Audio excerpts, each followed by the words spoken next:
Hello everyone. Today I am going to discuss with you is the human physiology.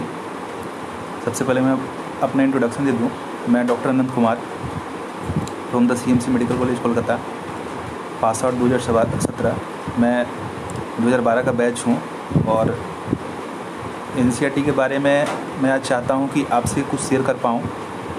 मतलब NEET के लिए NCERT कैसे हमको पढ़ना है, क्या इम्पोर्टेंट है, मैं उसमें अपना कुछ कोशिश कर रहा हूँ। यहाँ पे जो मेरा एफर्ट है सिर्फ स्टूडेंट के हेल्प के लिए ही मैं करने की कोशिश कर रहा हूँ। कोई भी मेरा मोटिव, कोई भी इंटेंशन नहीं है, कोई भी पैसे का मकसद, नेम फेम कुछ भी मेरे को इससे कोई भी मेरा इंटेंशन नहीं है। सिर्फ और सिर्फ कुछ मैं अपने टाइम कुछ अपना बेस्ट मैं आपको दे सकूँ, यही हम चाहते हैं। तो इसमें हम सारे NCERT को पूरा आपके साथ पढ़ेंगे और मेरा जो NCERT पढ़ेंगे उसमें क्या क्या हम डिस्कस करेंगे। पहले बताते हैं कि हर एक चैप्टर में क्या होता है कि हम लाइन बाय लाइन हर एक चीज़ पढ़ता है। ऑब्वियसली NCERT का हर एक लाइन इंपॉर्टेंट होता नहीं है। जैसे कि मैं एक रफली आइडिया दूँ तो ह्यूमन फिजियोलॉजी जो हमारा है, तो यहाँ से ये जो एक हर एक जो है NCERT के आगे एक साइंटिस्ट का पिक्चर होता है, रेयर है कि ये सबसे क्वेश्चन कुछ बनने वाला है। ये कहा जाता है कि NCERT का हर एक लाइन एक क्वेश्चन है, आप इसको छोड़े मत। लेकिन ये भी मैं कह सकता हूँ कि NCERT का जो इंपॉर्टेंट लाइन है उसको बिल्कुल मत छोड़ देना। और क्या क्वेश्चन आता है ये पहले से आप प्रिडिक्ट करें। जैसे कि डाइजेशन और एवोल्यूशन जो हमारा ये पहला NCERT का पहला चैप्टर है, मतलब ह्यूमन फिजियोलॉजी का पहला चीज़ है। तो यहाँ पे हम डिस्कस क्या करेंगे, जैसे कि अब गौर करने की चीज़ है कि जो ये पैराग्राफ होता है, जो ऊपर का पैराग्राफ होता है, कभी भी वो इम्पोर्टेंट नहीं होता है, बिल्कुल नहीं होता है। लेकिन हम आपके साथ पढ़ेंगे और यहाँ पे कुछ बताएंगे, कुछ ऐसे क्वेश्चंस बन सकते हैं क्योंकि NCERT का हर एक लाइन ऑलरेडी ये क्वेश्चंस है, तो हम किसी भी लाइन को इग्नोर नहीं करेंगे।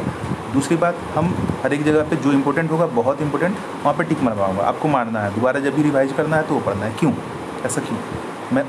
मैं देखा हूँ, मेरा जो एक्सपीरियंस है, मैं अपने टाइम पे जो दिया था, मैं 2012 में ऑलरेडी वहाँ पे नीट तो हो ही चुका था, स्टार्ट हो ही चुका था, ऑब्जेक्टिव भी था, NCERT था। मेरा जो है उस टाइम पे जो होता है 82% से मैं पास आउट हूँ। 82% मतलब ये एवरेज आप अनुमान लगा के आइए कि जो 100 क्वेश्चंस हैं, तो ऐसे वहाँ पे जो है प्री मेंस होता था, तो मेंस में मेरा 120 क्वेश्चन होता था, तो 60 क्वेश्चन पाए हैं, उसमें 62 मेरे करेक्ट थे। एक दो ही क्वेश्चन मेरे छूटे होंगे, मैं छोड़ के आया था, उसको छोड़ के मैं आया था, जिसका कारण से 82 तक मेरा आया, 82% तक। तो मेरा जो एक्सपीरियंस है कि आखिर, और सिर्फ मैं NCERT पढ़ा हूँ, कुछ भी नहीं पढ़ा हूँ, तो मैं ये गौर किया हूँ कि NCERT से यदि आपको क्वेश्चंस दिया जाता है तो आखिर ये जो है क्वेश्चंस, यदि डाइजेशन और एवोल्यूशन से जो होता है 1 या 2 क्वेश्चन बनने की चांसेस है, तो 1 या 2 क्वेश्चन बनेगा भाई। और आपको जो कोई एग्जामिनर है तो वो क्वेश्चन जो है आखिर कौन से लाइन से क्वेश्चन बनाएगा, ऑब्वियसली जो इंपॉर्टेंट होगा। तो हम ये कह रहे हैं कि आप जब भी NCERT का कोई भी चैप्टर पढ़ें तो इंपॉर्टेंट तो ज़रूर एकदम हमको केयर करना है। मैं तो कोशिश करता हूँ कि पहला पैराग्राफ बाद में पढ़ो, पहले जो इंपॉर्टेंट है वो चीज़ पढ़ लो, उससे तो क्वेश्चन पक्का है। और 100% वही है, क्योंकि 2 ही क्वेश्चन बनाना है तो ख़राब क्यों देगा भाई? सिंपल सी चीज़ है, देना भी नहीं चाहिए और देता भी नहीं है। मेरा जो एक्सपीरियंस है, मैं जो अपने एक्सपीरियंस के हिसाब से देखा हूँ, बट ये कह सकता हूँ कि NCERT का कोई भी चीज़ हम छोड़ेंगे नहीं। कोई भी चीज़, हर एक लाइन क्वेश्चन होता है, हम हर एक लाइन आपके साथ पढ़ेंगे और जो है आपसे हम डिस्कस करेंगे और वहाँ पे टिक मरवाएंगे। तो चले स्टार्ट करते हैं अब। जैसे कि हम थोड़ा जूम कर दे रहा हूँ, दिख रहा होगा ऊपर मेरा छोटा सा एक पिक भी दिख रहा होगा, मैं थोड़ा सा पिक लगा दिया अपना, क्योंकि आई टू आई कांटेक्ट होना ज़रूरी है। कोई भी यदि प्रॉब्लम होता है, कोई भी लाइन में प्रॉब्लम होता है तो रिकॉर्डेड है, मैं लाइव नहीं कर रहा हूँ, रिकॉर्डेड है। आप कमेंट में दें, हम ज़रूर उसका आंसर हम करेंगे, ज़रूर बताएंगे। और रही बात कि आप यहाँ पे जो है NCERT ऑलरेडी आपका बुक है, ये बना हुआ है, यहाँ पे बना हुआ नोट आपके लिए, आपके पास परफेक्ट है।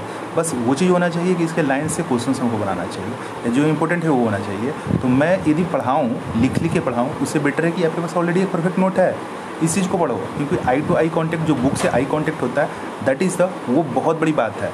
हमारा बुक से आई टू आई कॉन्टेक्ट, और जितने बार हम इसको पढ़ेंगे उतना ही हमारा मेमोरी स्ट्रॉन्ग होगा। यहाँ तो ये है, फिक्स तो नहीं है कि जितना क्वेश्चन बनाएंगे वही परफेक्शन है, तो बायो है, जितना हम रिवाइज करें वही हमारा परफेक्शन है। तो स्टार्ट करते हैं। पहला पैराग्राफ हम पढ़ेंगे, जहाँ पे बेकार होगा मैं फटाफट निकल जाऊँगा और आपको टिक मरवाऊँगा। आप NCERT खोल के रखें, आप जो है पेन लेके रखें, जो मैं टिक मरवाऊँगा वो ज़रूर मानना है। दोबारा रिवाइज करें, वो बिल्कुल पढ़ें, कुछ पढ़ें या ना पढ़ें। तो food is the one of the basic requirement for all living organism है, कॉमन सी चीज़ें हैं, ये सब कोई खास बात नहीं है। The major component of our the food are the carbohydrate है, प्रोटीन और फैट है, ठीक है। Vitamin are the minerals are also require in the small quantity, ठीक है। Food provide the energy and organic material for the growth and the repair of the tissue. Obviously जो खाएंगे वो तो हमारा ग्रोथ और रिपेयर ही करेगा टिश्यू का यदि डैमेज हुआ है। Water we take in play important role in the metabolic process, also prevent the dehydration of body. पानी है तो बचाएगा डिहाइड्रेशन से और मेटाबॉलिक प्रोसेस करवाएगा। तो यहाँ पे हाँ टिक मारना है तो वाटर, वाटर पे टिक मारिए, वाटर, मेटाबॉलिक प्रोसेस और डिहाइड्रेशन, बस टिक मारना है। तो यदि जो टिक मारना है तो ये वाटर पे, मेटाबॉलिक प्रोसेस पे और डिहाइड्रेशन पे, ख़त्म। मतलब वो नहीं आएगा, कोई चांसेस नहीं है। बायोमोलिक्यूल्स जो है in food can not be utilize by our body in their original form, ठीक है।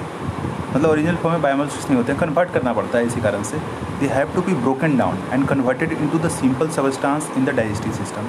और इसी जो भी हम खाते हैं, खाने के बाद क्या होता है, हमारे पेट में जाएगा, स्टोमक में जाएगा, वहाँ से डाइजेशन होगा, डाइजेशन के बाद लीवर में जाएगा, लीवर के बाद जो है कि वहाँ पे मॉडिफिकेशन जो होना होगा उसके बाद ब्लड में चला जाएगा, हार्ट में चला जाएगा, हार्ट पूरे सबको पंप कर देगा पूरे बॉडी में। ये सब मैं आगे डिस्कस करूँगा, रफली सब ऐसे ही एक आइडिया दे रहा हूँ।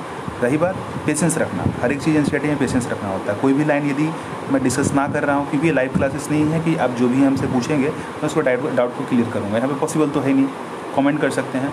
रही बात कोई भी यदि लाइन में छोड़ रहा हूँ, कोई भी इंपॉर्टेंट नहीं है या कुछ आपको समझ में नहीं आ रहा, हैव पेशेंस रखें। आप कमेंट में हमको लिखें, मैं दूंगा आंसर उसका। अदरवाइज कहीं ना कहीं मैं उसको एक्सप्लेन करूँगा। जो रही बात एक टॉपिक को लेके मैं ज़्यादा उलझना भी नहीं चाहता हूँ, क्योंकि यहाँ से जो हमको पता है कि डाइजेशन से 2 क्वेश्चन आना होता है। भाई 2 क्वेश्चन आना होता है तो 1 से 2 घंटे में पढ़ के ख़त्म करो, मैक्सिमम 2 घंटा, उससे ज़्यादा पढ़ने की क्या ज़रूरत है। तो चलो चलते हैं फिर।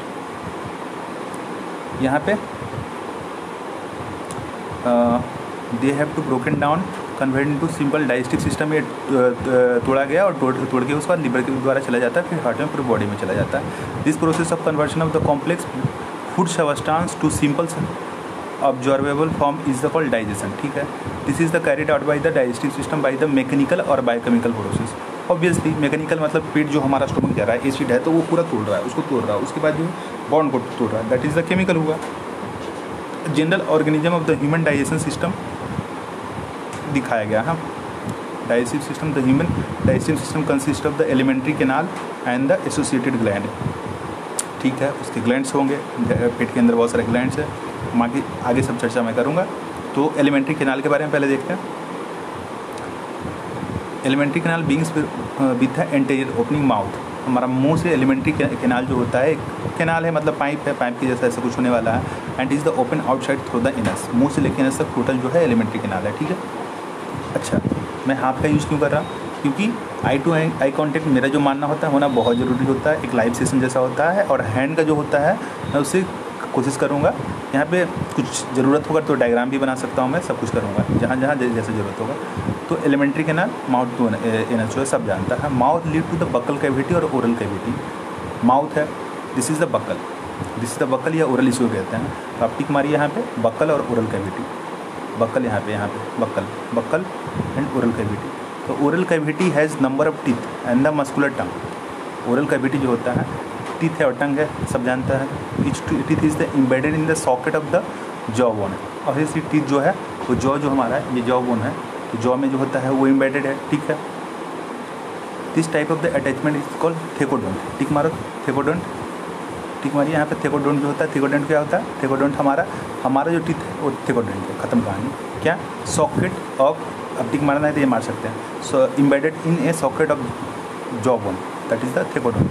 तो क्वेश्चन आ सकता है कि व्हाट इज़ द थेकोडोंट। तो हमारा जो बोन है वो थेकोडोंट, बस इतना ध्यान रखना अपना ध्यान। Majority of the mammals include the humans being form the two set of teeth होता है during the daily life। A set of the temporary male called deciduate teeth replaced by the set of permanent teeth। देखो, जब हम बच्चे होते हैं, दूध के दांत होते हैं, उसी वो टेम्पोररी कहते हैं या डिसिडुअस बोलते हैं। जब हम बड़े हो जाते हैं तो हमारे वो दांत जो है रिप्लेस हो जाता है। वो रिप्लेस होने के बाद वो परमानेंट टीथ आ जाता है। तो ये चेंजेज जो होता है फेज है, लाइफ का 2 फेज होता है। लगभग जब 12 साल का लाइफ जब होता है तब तक हमारा जो होता है मिल्क टीथ चलता रहता है, उसके बाद जो है रिप्लेस हो जाता है। This type of the dentition is the called diphyodont. तो जो डाइफायोडोंट है और थेकोडोंट, ये 2 लाइन ही हमको अच्छे से आना चाहिए कि व्हाट इज़ द थेकोडोंट। हमारे जो टीथ है वो डाइफायोडोंट, मतलब 2 नाम ही है, 2 पी फिजियोलॉजी, तो हमारा 2 बार आएगा। तो थेकोडोंट पर टिक मारना है और डाइफायोडोंट पे। एडल्ट ह्यूमन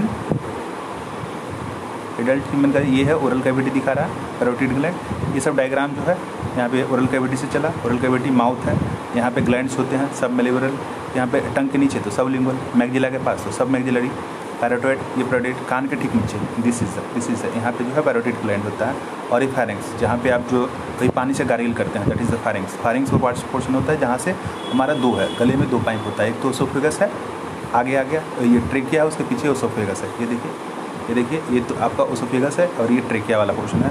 यहाँ का जो दोनों का जो कॉमन पॉइंट है, this is the called firings, ठीक है।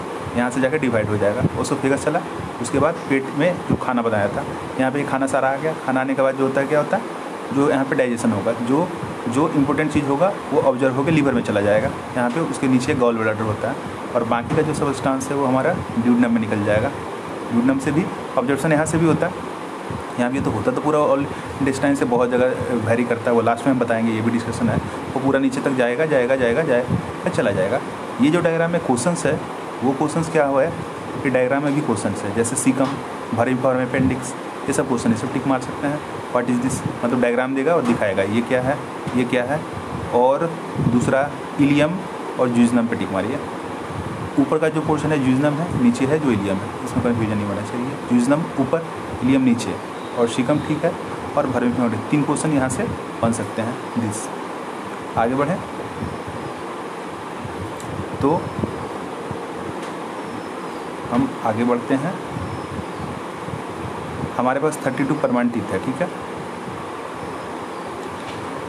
32 16 ऊपर 16 नीचे, और जो है कि ये टीथ को डिवाइड करता है। यहाँ से यदि हम ऐसे डिवाइड करें, ऊपर जो है 16, ठीक है, नीचे 16। यदि हम ऐसे नाक से ऐसे डिवाइड काटें तो इतना कितना हुआ, 8 है, 8 है, इतना में 8 16 नीचे 16 ऊपर 32, तो टोटल हमारे 32 ही होता है। और 4 पार्ट में से डिवाइडेड होता है, एक ऐसे और एक ऐसे। उसके बाद जो है 32 permanent teeth which are the 4 different type होता है। हेट्रोडोंट कहते हैं डेंटेशन हमारा, नेमली इंसीजर होता है, केनाइन होता है, प्रीमोलर होता है और मोलर होता है। तो जो होता है, ये जो सामने वाला 2 दिख रहा है वो इंसीजर है, उसके बाद एक केनाइन है, उसके बाद प्रीमोलर है 2, उसके बाद जो है 3 मोलर होता है। ये फार्मूला दिखाया है, तो आपको यहाँ पे टिक मारना है 21 23 21 23, बस ये याद रखना है। ICPM, तो ये हो जाता है। एरान जो है टीथ वही half of the upper and the lower, वही जो मैं बता रहा था। डेंटल फार्मूला क्या है, तो ह्यूमन का 21 23 बस। The 21 23 by divided by 21 23, the hard chewing surface of the tongue made up of the enamel. जो ये दांत फट दिख रहा है ना, यही इनेमल होता है। हेल्प इन द, तो इनेमल पे टिक मारिए, enamel. Help in the mastication of the food, very चिबाते हैं, चबाते हैं ना, मास्टिकेट करते हैं ना। The tongue is the freely movable muscular organ attach to the fruit of the oral cavity by the frenulum. हाँ, अब ये रही बात टंग, तो ये टंग, यहाँ पे हम एक चीज़ बता रहा है, एक सेकंड, एक चीज़ बता रहा है कि हमारा ये टंग है, तो टंग है, ठीक है। और ये हमारा ओरल कैविटी यदि है, ओरल कैविटी में टंग है, तो यहाँ पे जो है टंग अटैच होता है, यहाँ पे टंग अटैच होता है, इसी को कहते हैं फ्रेनलम। ये जो दिखाया है यहाँ पे ओरल कैविटी, ये फ्रेनलम, ये जो है इस पर टिक मारिए, इस पर टिक मारिए, इस पर टिक मारिए। ये फ्रेनलम जो है यही है, यहाँ पे जो अटैच पोर्शन होता है this. The upper surface of the tongue has the small projection called the papilla. यहाँ पे कभी भी टंग में हम गौर करते हैं कि यहाँ पे जो है, यहाँ पे प्रोजेक्टेड पोर्शन होता है टंग में, सबके टंग में होता है। इसी को बोलते हैं पिपिला। पिपिला पे टिक मारिए। Some of the which bear the taste word, यहाँ पे जो होता है टेस्ट वर्ड ही होता है। स्वीट, आगे साल्ट, सोर, बिटर। स्वीट, साल्ट, सोर, बिटर, ये हमारा यहाँ पे जो टंग का पोर्शन है, यहाँ से स्वीट का अनुभव करते हैं, जैसे साल्ट, यहाँ पे सोर खट्टा, पीछे बिटर, ये होता है हमारा टेस्ट वर्ड होता है। तो और भी वर्ड होते हैं जिसमें टेस्ट वर्ड ये 4 हैं। तो टेस्ट वर्ड पर टिक मार लें। तो oral cavity lead to the short pharynx. बोला था फेरेंक्स का पोर्शन जहाँ से जो है कि वो चला गया था, याद होगा। फेरेंक्स है उधर पीछे, आगे ट्रेकिया और पीछे oesophagus. This serve is the common passage for the food oral. मैं टिक मार रहा हूँ। फेरेंक्स ही एक रास्ता है जहाँ के बाद जो है कि वहाँ पे फूड भी है, खाना भी और पानी है। हवा आएगा तो ट्रेकिया में चला जाएगा, खाना आएगा तो कहाँ चला जाएगा, खाना आएगा तो इसोफेगस में चला जाएगा। ये कॉमन पैसेज है, कॉमन पैसेज यहाँ पे फूड और एयर के लिए। तो यहाँ पे कॉमन पैसेज टिक मार लीजिए, कॉमन पैसेज। तो जो मैं टिक मार रहा हूँ आप भी टिक मारिए। तो oesophagus and trachea bind point जो होता है ओपन इनटू फेरेंक्स, बोला था मैं। ओसोफेगस और ट्रेकिया जो होता है ये बाइंड पॉइंट इसको कहते हैं, ये यही फेरेंक्स में खुलता है। Cartilaginous flap called the epiglottis. Epiglottis के बारे में तो सबको पता ही होगा आई थिंक। तो एपिग्लोटिस जो हमारा टंग का पोर्शन जो यहाँ पे है, ये जैसे ये पाइप है, एक सेकंड, ये पाइप है, ये मान लीजिए कि ये ओसोफेगस, पीछे ओसोफेगस है, आगे ट्रेकिया है, ठीक है।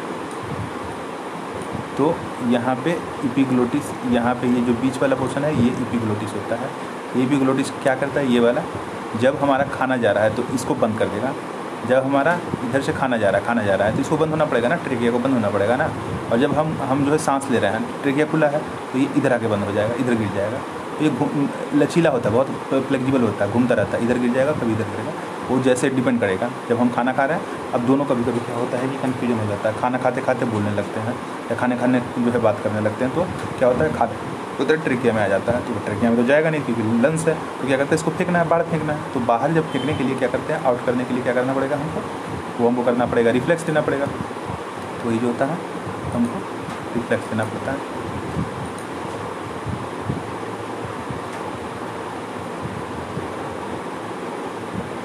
तो ये वाला जो है, ये जो बात कर रहे थे, तो यही है एपिग्लोटिस पे टिक मारिए। एपिग्लोटिस पे जो है, एपिग्लोटिस ये प्रिवेंट करता है entry of food into glottis.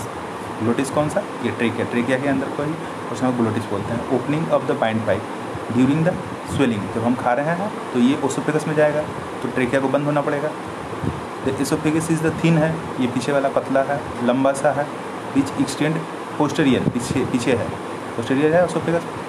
Passing through the neck होता है, thorax and diaphragm that lead to J shape. ये जो होता है, ये जो ओसोफेगस जब नीचे जाता है, ओसोफेगस एग्जैक्ट जो मैं डायग्राम यदि देखूँ, एग्जैक्ट यदि मैं डायग्राम देखूँ ओसोफेगस, देखिए ये जो है, ये जो ओसोफेगस यहाँ से ऐसे चला, यहाँ से ऐसे चला, यहाँ से ऐसे चला। तो यहाँ पे क्या होता है, ये यहाँ पे डायफ्राम होता है, डायफ्राम होता है। एक सेकंड सॉरी, ये जो होता है यहाँ पे जो होता है डायफ्राम ये होता है। और यहाँ पे क्या हो रहा है, यहाँ पे ये लंग्स है, यहाँ पे क्या है, लंग्स है। तो ड्रॉ में करता हूँ, ड्रॉ करके दिखाता हूँ कि कैसे होता, क्या चीज़ में एक चीज़ होता है, चीज़ खास क्या है कि ये जो यहाँ पे हमारा लंग्स है, ठीक है, और यहाँ पे हमारा लंग्स है, तो यहाँ पे जो भी हार्ट का चीज़ है, तो ये जो होता है ना, ये अगर यहाँ पे कवर ऐसे होता है, ये ऐसे कवर हुआ होता है, इसको डायफ्राम कहते हैं। और यहाँ पे होल होता है, तो ये पाइप कैसे जाएगा, उससे प्रेस करके कैसे आएगा, तो यहाँ पे होल होता है, इसी के थ्रू आता है, इसके थ्रू। वही चीज़ यहाँ पे आपका दिखा रहा है, जैसे हम देखते हैं, जैसे यहाँ पे देखिए पोस्टीरियर पासिंग थ्रू द नेक, नाक गले से थोरेक्स में जाता है और डायफ्राम में जाता है यही। और जो होता है ऊपर से जाएगा नीचे तक, तो जे घूम जाता है, तो ये जे पे टिक मारना है, जे पे टिक मारना, जे के रूप में हो जाता है। अब जो होता है पूरा टीथ के बारे में डिस्क्रिप्शन किया है, तो चलिए करते हैं टीथ के बारे में। ये क्या है, like a structure called the stomach, ठीक है, स्टोमक चला गया तो the muscular sphincter gastro-oesophageal regulate the opening of oesophagus into stomach. यहाँ पे क्या है,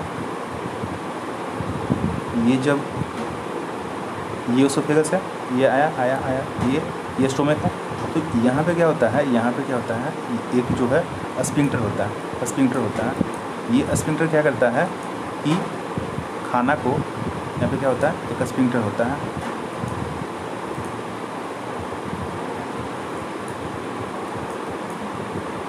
एक सेकंड, तो एक चीज़ मैं दिखा रहा हूँ, यहाँ पे कुछ दिखाना है हमको डायग्राम, इसलिए थोड़ा सा दिखा मैं। यहाँ पे क्या होता है, यहाँ पे गैस्ट्रोएसोफेजियल, यहाँ पे एक स्फिंक्टर होता है, यदि खाना यहाँ पे आ गया स्टोमक में, तब ये भी तो हो सकता है कि खाना वापस चले जाए, होता है कि नहीं, हो सकता है। तो कभी कभी होता है आपको कि लगता है कि गला जल रहा है, या लग रहा है कि खाने के बाद पेट में जलन होता है। क्यों पता है? क्योंकि जब ये जो खाना यहाँ पे है और ये गैस जब प्रोड्यूस करता है, गैस यहाँ पे जो है, यहाँ पे आके अकोमोलेट होने लगता है और ये जमा होने लगता है मतलब। और यहाँ पे क्या होता है, हमारा हार्ट है, यहीं पे हार्ट है, तो लगता है कि जल रहा है ये, लेकिन लगता है कि दिल जल रहा है, तो लग रहा है ना कि जलन जैसा हो रहा है। जलन जैसा जो हो रहा है वो यहाँ पे irritation, this is the irritation के कारण। और जो होता है गैस्ट्रोएसोफेजियल रिफ्लेक्स जो भी आपका दिखाया गया था, यहाँ पे क्या होता है, ये जो हम खाना खाते हैं, खाना में ये जो कवरिंग है ओसोफेगस, और ये जो ओसोफेगस और इसका जो ओसोफेगस और इसका जो यहाँ पे कनेक्शन है, ये यदि मान लो लूज हो जाए, ये यदि इसमें प्रॉब्लम हो जाए, तो क्या होगा, इधर का खाना जो होता है रिफ्लेक्स होकर कहाँ होगा, वापस आएगा, वापस ऊपर चला जाएगा, वापस आएगा। यदि वापस ऐसे जाता है तो क्या होगा, ये तो पेट में जो होता है एसिड है, एसिड के साथ खाना है, ठीक है। ये एसिडिक खाना यदि ओसोफेगस में जाएगा तो क्या होगा, आपको जलन होगा। इवन जो होता है कैंसर, बार बार यदि जो हमेशा जो ऐसा होगा तो उसके लिए कैंसर होगा। कहेंगे कि इसके लिए क्या करेंगे, पेंटाप्राजोल 1 टेबलेट खाइए, 10 दिन के लिए पेंटाप्राजोल खाली पेट में आपको खाना है, खाइए, ठीक हो जाएगा। और जो है खाली पेट ना रहें, सवेरे सवेरे कम से कम खाना खा लिया करें, खासकर जो स्टूडेंट के लिए एक प्रॉपर बातें हैं कि उनके लिए खाने का ये होता है, खाना टाइम पे नहीं खाते हैं, सवेरे कम से कम ब्रेकफास्ट लिया करें। पढ़ाई तो है ही। Regulate the opening of oesophagus into stomach, the stomach located, देखो ये है गैस्ट्रोएसोफेजियल, ये वाला स्फिंक्टर की जो मैं बात कर रहा था, ये वाला 30 यहाँ पे ये टिक मारना है, ठीक है, ये वाला 30। चलो मैं टिक भी मारते चलता हूँ। ये गैस्ट्रोएसोफेजियल जो हमारा ये स्फिंक्टर हुआ, ये मस्कुलर, यही रेगुलेट करता है। The stomach located into upper left portion of the abdomen, upper left, कहाँ, अपना पेट फिल कीजिए, अपर लेफ्ट में है, अपर है, लेफ्ट में है, मिल जाएगा, तो खास चीज़ नहीं है, अपर लेफ्ट टिक मार दे रहे हैं। Abdomen cavity has the 4 major part. हाँ, अब ये काम की चीज़ आती है हमारी, यहाँ से क्वेश्चन आता है। 4 मेजर पार्ट होता है, वो क्या क्या होता है, कार्डियक होता है, फंडस होता है, बॉडी होता है और पाइलोरिक होता है। डायग्राम से ही हम दिखा पाएंगे, डायग्राम में दिया है, हाँ दिया है, ये दिया है, ये देखिए, ये जो होता है नीचे pylorus, this is the pylorus, ये वाला पोर्शन पाइलोरस है हमारा। ये ऊपर फंडस, जो गुब्बारे की तरह ऊपर जो है वो फंडस, ये दिल के पास, हार्ट के पास तो कार्डियक, बाकी जो बचा वो बॉडी, ठीक है। ये 4 पार्ट है। इसमें फंडस में गैस अकोमुलेट हुआ था, याद था, फंडस में जो हमारा गैस अकोमुलेट हुआ, उसके बाद थोड़ा मैं इग्नोर करना है को, कार्डियक है, बॉडी है और जो है पाइलोरस है। तो हम चलें यहाँ पे, ये 4 पोर्शन हो गया। अब इसके बारे में जो है ग्लैंड्स वगैरह होगा, आगे मिलेगा,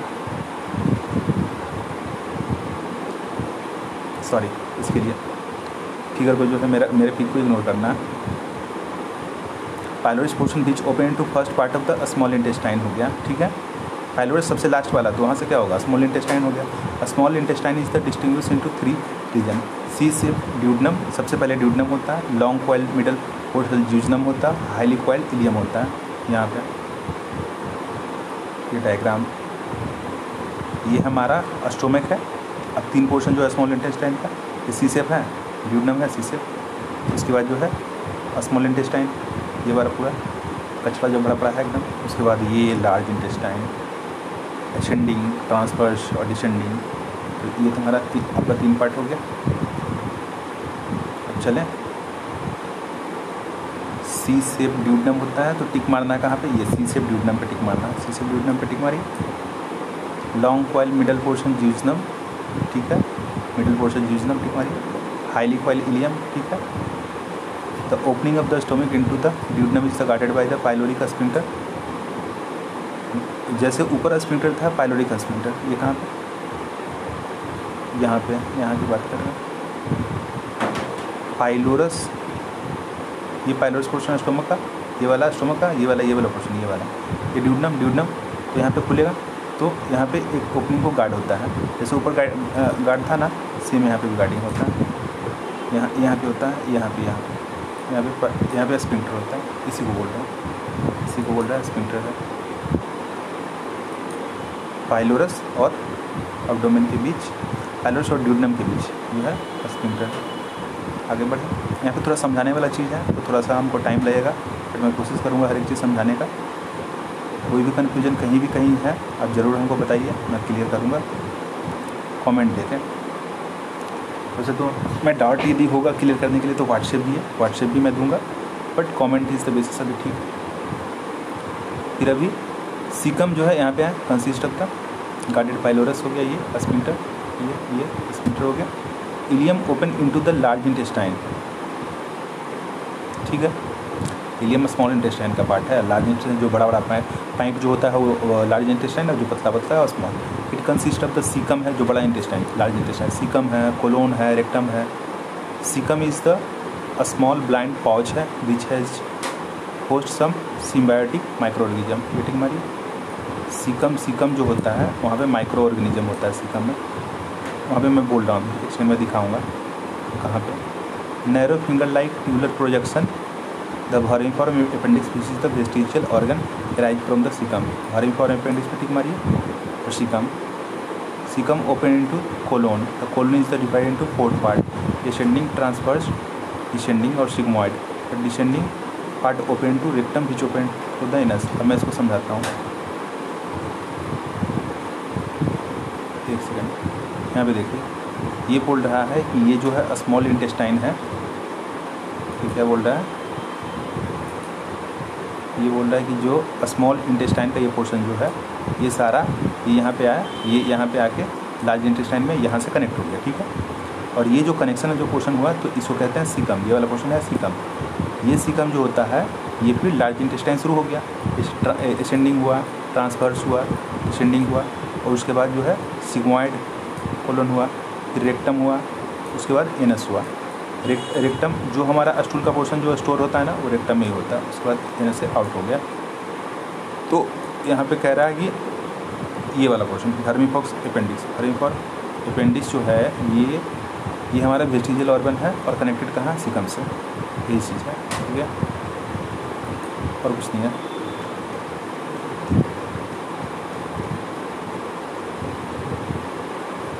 हाँ, अब चलते हैं।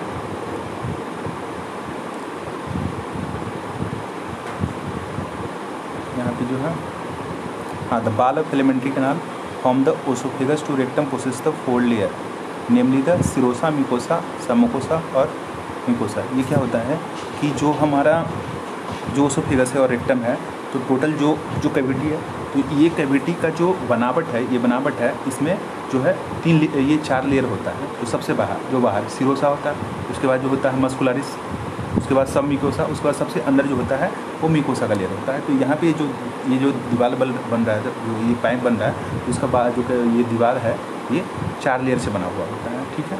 इसी का नाम यहाँ पे लिखा हुआ है, जिसको डायग्राम में भी ये कहीं पे दिखाया है। ये लेयर को, ये बाहर का लेयर सिरोसा होता है, उसके बाद जो है यहाँ पे मस्कुलरिस होता है, उसके बाद जो है सब मिकोसा होता है, उसके बाद मिकोसा होता है। तो ये डायग्राम से डायरेक्ट कुछ पूछेगा, ज़्यादा चांसेस है कि सब मिकोसा कहाँ पे होता है, या मस्कुलरिस का। मस्कुलरिस जो होता है उसके भी 2 पोर्शन होते हैं, अंदर जो होता है सर्कुलर होता है, बाहर लॉन्गिट्यूडनल होता है। अंदर जो सर्कुलर होता है, बाहर लॉन्गिट्यूडनल होता है, ठीक है। उसके बाद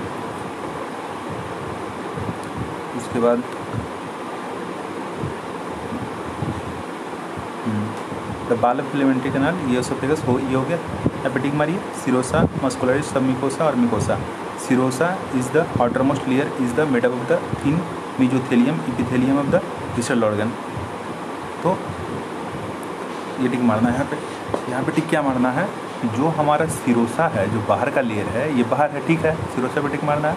ये जो होता है made of the thin mesothelium, thin जो है मेसोथेलियम से बना है, mesothelium epithelium of the visceral organ. अब कहेंगे ये क्या चीज़ है, तो विसरा क्या होता है, जितने हमारे पेट के अंदर जितने ऑर्गन है सबको विसरा कहा जाता है, सबको विसरा। एक स्टोमिक है, लिवर है, स्मॉल इंटेस्टाइन, लार्ज इंटेस्टाइन, सब विसरा है, सबको विसरा बोला जाता है। तो ये जो विसरा मान लीजिए स्टोमिक है, तो ये विसरा है, तो इसका जो ऊपर का एपिथेलियम होगा यही होगा, ये इपिथेलियम और बाहर इंटेस्टाइन होगा, बाहर जो इंटेस्टाइन यहाँ पे है तो उसका इपिथेलियम ऊपर का, तो दोनों एक ही है, ऑब्वियसली एक ही है। तो उसी को बोल रहा है जो इपिथेलियम विसरल का है, और वो क्या है तो मेजोथेलियम है, ठीक है, mesothelium. With the some connective tissue भी वहाँ पे होते हैं। अब यहाँ पे मैं पढ़ रहा हूँ, muscularis is the formed by the smooth muscles usually arrange in the inner circular and an outer longitudinal layer. इसी चीज़ को मस्कुलारिस जो अभी मैं बता रहा था यहाँ पे डायग्राम पे, ये वाला ये इसके भी दो लेयर है ना, इनर लॉन्गिट्यूड सर्कुलर और आउटर लॉन्गिट्यूडिनल।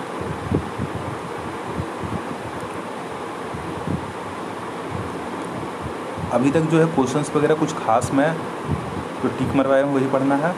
बहुत बजट का जो चीज़ है मैं बताऊँगा, अभी कुछ बहुत बड़ा बजट वाला चीज़ ऐसा नहीं आ रहा। हाँ, टीथ वगैरह का जो फार्मूला वगैरह टिक मरवाया हूँ वो सबसे आने का चांसेस है। चलो आगे बढ़ते हैं। सिरोसा हो गया, इपिथेलियम हो गया, मस्कुलरिस ये टिक मार लेना है, मेजोथेलियम वाला, मेजोथेलियम ये मेजोथेलियम। उसके बाद muscularis is the formed by the, ये हो गया इनर सर्कुलर, अभी बोल दिया मैं। द ऑब्लिक मसल्स लेयर में भी present in the some organ, ये टिक मारता है, ये कमाल की चीज़ है। ऑब्लिक मसल लेयर जो हमारे 4 इपिथेलियम अभी तक हम बताए थे 4 है, वो तो सही है, लेकिन 5वां 5th ऑब्लिक मस्कुलर लेयर भी कहीं कहीं मिलता है। उसका एग्जांपल क्या है, स्टोमक। ऑब्वियसली स्टोमक को ज़्यादा काम करना है, बहुत मतलब फूड का। अब स्टोमक रियल में इतना बड़ा स्टोमक होता नहीं है, यदि एग्जैक्टली स्टोमक देखा जाए तो ये जो हमारा हाथ का लेयर है इससे पतला, बस इतना, इससे भी और पतला, एक हाथ का लेयर इतना पतला होता है, मतलब 2 लेयर में ऐसे जो बना हुआ होता है, ये हमारा स्टोमक होता है, बहुत छोटा, इससे थोड़ा सा बड़ा ही होता है स्टोमक। अब इसके अंदर खाना जाएगा और खाना, इस पर बहुत सारा काम करना है, बहुत इसको रगड़ना है, तो इसलिए इसको स्ट्रॉन्ग होना पड़ेगा ना, तो इसके लिए एक लेयर इसको दिया जाता है, वो लेयर का नाम होता है oblique layer, oblique muscle layer. तो यहाँ पर टिक मारना है ऑब्लिक मसल लेयर। अब ये लिखा नहीं है स्टोमक में है, लेकिन स्टोमक में होता है। The submucosa layer is the format of the loose connective tissue containing nerve blood. हाँ, ये आपका क्वेश्चन है यहाँ पे, ठीक मारिए। सब जो म्यूकोसा था वहाँ पे नर्व मिलते हैं, ब्लड वेसल्स मिलते हैं, लिम्फ वेसल्स मिलते हैं। तो पूछा जाता है कि सब म्यूकोसा में क्या क्या मिलते हैं, या पूछा जाता है कि नर्व ब्लड वेसल्स कहाँ मिलते हैं, तो ये जो है आपके सब म्यूकोसा में ही देखने को मिलते हैं, ठीक है। ब्लड और लिम्फ में होता है। In the duodenum gland are the also present in the submucosa. The innermost layer lining the lumen of the alimentary canal, is the mucosa. This layer, यहाँ पे हमें this layer formed the irregular fold rugae in the stomach and the small finger like fold is the villi। देखो जो mucosa जो अंदर का layer था, यदि पाइप पे ये अंदर का लेयर है, अंदर ये खाना जा रहा है, अंदर यदि खाना यहाँ पे है तो ये खाना को क्या होता है, ऑब्जर्वेशन करना पड़ता है, इसको डाइजेशन करना पड़ता है, ऑब्जर्वेशन करना है। तो यहाँ पे क्या होता है, फिंगर लाइक प्रोजेक्शन, फिंगर के जैसा पतला पतला यहाँ पे चारों तरफ यहाँ पे प्रोजेक्शन होते हैं। या जो है अब्डोमेन में क्या होते हैं, जो निकले हुए रहते हैं, निकले हुए पार्ट, छोटे तरफ से रूजी उसको बोलते हैं, या रूजी या रूगी जो बोल रहे हैं। तो ये क्यों होता है, इरेगुलर फोल्ड यहाँ पे निकला होता है। क्यों ऐसा होता है, क्योंकि ये सरफेस एरिया को बढ़ाया। मान लीजिए कि कोई ऐसा पार्ट है और अंदर जो है बहुत सारा ये निकल गया तो क्या होगा, सरफेस एरिया बढ़ गया। उसके बाद क्या होगा, वहाँ पे डाइजेशन होने में उसका या ऑब्जर्वेशन होने में उसको मतलब बहुत हेल्पफुल मिलेगा। तो यहाँ पे यही बोल रहा है कि यहाँ पे टिक मारना। एलिमेंट्री कैनाल म्यूकोसा जो होता है लेयर इरेगुलर फोल्ड होता है, इरेगुलर फोल्ड यहाँ पे, इरेगुलर फोल्ड को ही रिज्यू बोलते हैं। ये हमारे स्टोमक में मिलते हैं। और जो फिंगर लाइक प्रोजेक्शन होता है जिसको भिलाई कहते हैं, ये हमारे स्मॉल इंटेस्टाइन में मिलते हैं। The cell lining of villi produce the numerous microscopic, हाँ ये आ गया भिलाई, ये देखिए फिंगर जैसा है, प्रोजेक्शन कॉल्ड द माइक्रोभिलाई। तो ये तो पहले भिलाई होता है, भिलाई में भी छोटा और होता है, उसको कहते हैं माइक्रोभिलाई करते हैं। उसको कहते हैं गिव ए ब्रश बॉर्डर, जैसे ब्रश होता है ना साफ करने वाला ब्रश जो होता है, जिसमें ब्रश बॉर्डर के जैसा अपरेंस दिखता है। These modification increase the surface area. क्यों ऐसा होता है, क्योंकि सर्फेस एरिया उसको बढ़ाना है। उसके बाद numerous villi are the supply with the network of the capillary होता है। यहाँ पे देखिए ये कैपिलरी है, ये पूरा विलाइट में कैपिलरी भी है, ये भिलाई है। यहाँ पर लैक्टेट है, लैक्टेट जो होता है ये सब बाद में बताऊँगा। आर्टरी होता है, क्रिप्स वगैरह, क्रिप्स क्या होता है, गड्ढा को क्रिप्स कहते हैं। आर्टरी, कैपिलरी, यहाँ पे लैक्टेट्स वगैरह जो होता है। लैक्टेट क्यों होता है, क्योंकि जो है आर्टरी और ब्लड वेसल में तो समझ में आ जाता है कि खून होता है। लैक्टेट में क्या होता है, तो लिम्फ होता है। लिम्फ कहाँ से बनता है, तो इसका प्रोसेस है, वहाँ पे जब आऊँगा तो मैं डिस्कस करके बताऊँगा। इसमें सभी तो यहाँ पे कुछ ज़रूरत भी नहीं है। तो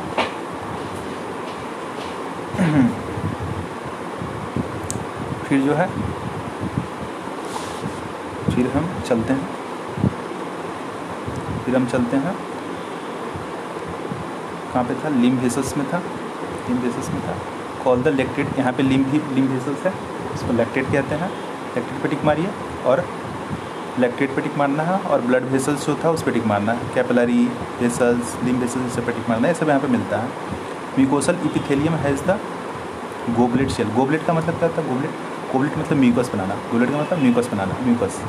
तो यहाँ पे जो म्यूकोसल इपिथेलियम है तो म्यूकस बनाएगा, तो गोबलेट सेल होगा। Secrete the mucus that help the lubrication में, तो गोबलेट सेल पे टिक मारिए, तो गोबलेट सेल पे टिक मारिए।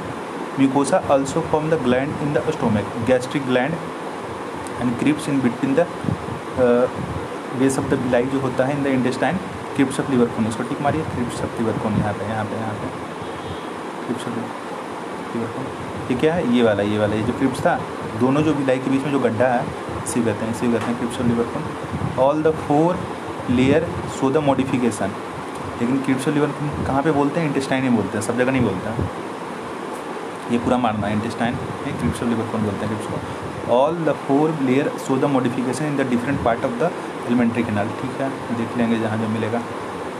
अब डाइजेस्टिव ग्लैंड की बात करते हैं, ये हमारा इंपॉर्टेंट पार्ट है। तो डाइजेस्टिव ग्लैंड जो होता है associated with the alimentary canal include the salivary gland. कहाँ पे था, मुंह में।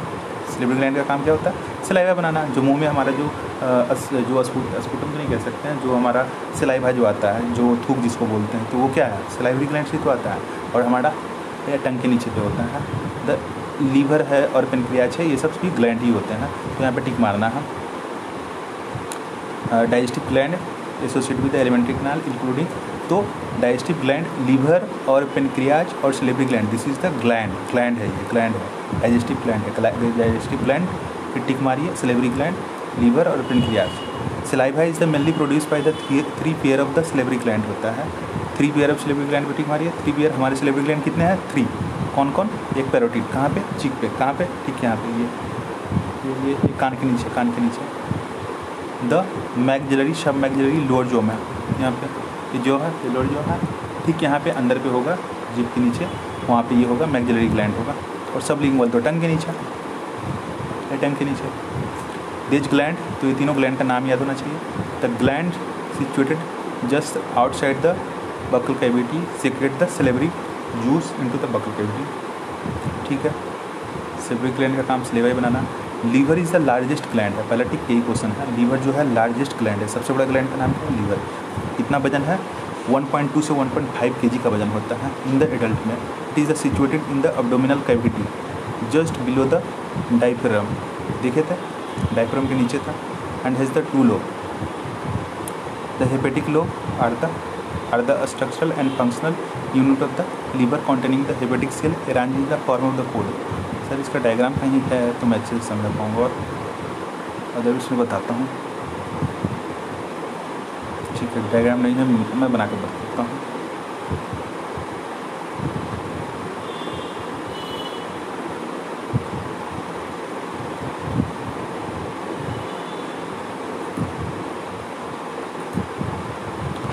यहाँ पे हम चलते हैं लीवर के पास, पहले चलते हैं। तो ये जो है डायफ्राम है, तो डायफ्राम क्या है, इसके ऊपर क्या है, लंग्स है, ठीक है, इसके ऊपर क्या है, लंग्स है, लंग्स है। एक ग्राफ डायग्राम बनाया हूँ मैं, तो यहाँ पे हार्ट होगा, और यहाँ पे हमारा लीवर है। मेरा जो है डायग्राम उतना अच्छा नहीं बन रहा, बट एक रफली समझने के लिए बता रहा हूँ। ये हमारा लीवर है, ठीक है, तो यही बोल रहा है डायग्राम के नीचे लीवर है just below the diaphragm and has the 2 lobe में होता है, यहाँ से डिवाइड कर दे रहे हैं, 2 लोब है, has the 2 lobe. The hepatic lobe are the structural and functional unit of the liver है, हेपेटिक लोब जो कि स्ट्रक्चरल फंक्शन मतलब काम, मतलब यहाँ पे जो होता है बाइल जूस बनाना होता है, एंजाइम्स वगैरह जो डाइजेस्टिव्स बहुत सारे जो है इसके रोल्स होते हैं, तो वो सब जो होता है हेपेटिक स्लो कर रहे हैं। Containing the hepatic cell in the form of the cord, यहाँ यदि हम अंदर स्ट्रक्चर देखा जाए तो इसके अंदर कोड के रूप में होता है, और वहाँ पे बहुत सारा सेल्स यहाँ चारों तरफ है, यहाँ पे चारों तरफ दोनों तरफ ऐसे सेल्स है, और यहाँ पे जो होता है यहाँ से ये सेक्रेट करेगा कोड, और ये जो है यहाँ से निकलता हुआ चला जाएगा, ऐसे फॉर्म में होगा। Each lobe is the covered by the thin connected tissue Sith called Wilson capsule. अब यदि लीवर में बताएं तो लीवर में जो होता है कि एक मैं बना रहा हूँ, ये जो होता है एक ये बनाया, यहाँ पे ये बनाया और ये पूरा इस तरह से बना हुआ है, ठीक है, इस तरह से बना हुआ। और ये जो मैं ये वाला डायग्राम बताया था, ये मान ली इसके अंदर आप फिल कीजिए। तो ये ऐसा जो एक होता है, ऐसे बहुत सारे बने हुए हैं और ब्लड वेसल्स वगैरह यहाँ पे होता है, या यहाँ पे कोड वगैरह यहाँ पे होता है इसके। तो जो यहाँ पे गिल्सन कैप्सूल पर टिक मारना है, each lobe is the covered by the thin connected tissue called the Gilson capsule. Gilson capsule पर टिक मारना है। गिल्सन कैप्सूल क्या होता है? लॉब के ऊपर का जो कवरिंग है उसी कहते हैं Glisson capsule. The bile secreted by the hepatic cell pass through the hepatic duct. ये बोला था, ये जो हेपेटिक सेल हरा लेना पड़ेगा।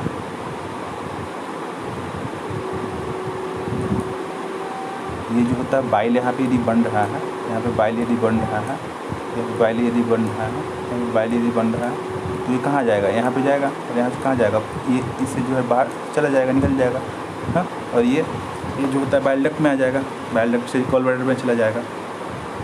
वो डायग्राम यहाँ पे दिखा रखा है, दिखाते हैं, हम बताते हैं। Secrete the hepatic pass through the hepatic duct and store into connected thin muscular sac जो है गॉल ब्लैडर में। अब ये सब चीज़ कहाँ पे है?